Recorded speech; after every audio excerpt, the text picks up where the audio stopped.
The Lonely Londoners is a 1956 novella by the Trinidadian author Sam Selvon. It consists of pen portraits of 10 male black immigrants to 1950s London and one old woman. It's first and foremost a portrayal of a group of young men, their love affair with London, their friendship through shared adversity and in virtue of a common background, and above all, their adventures. That's a controversial reading. It's often seen primarily as a socio-political document, an account of racism and prejudices faced by the Windrush Generation. Obviously it is that, but that's not enough to make a novel. The Lonely Londoners isn't by any means a piece of disguised journalism. Read primarily as a socio-political document, certain of its features become difficult to explain.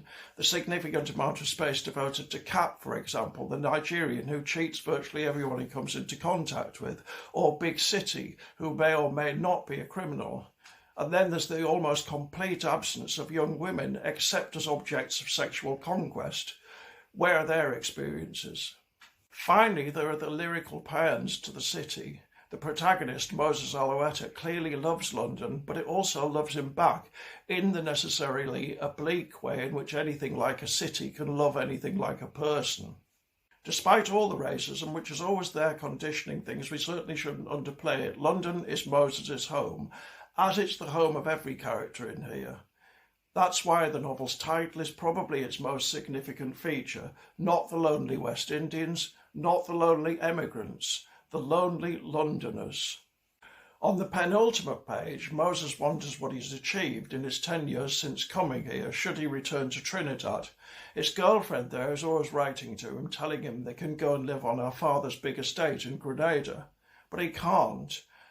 The reasons are given by implication in the paragraphs that follow. His friends and the greatness and vastness of London, despite its cruelty. One question that's rarely asked in discussions of The Lonely London is just to what extent did the characters have counterparts in real life?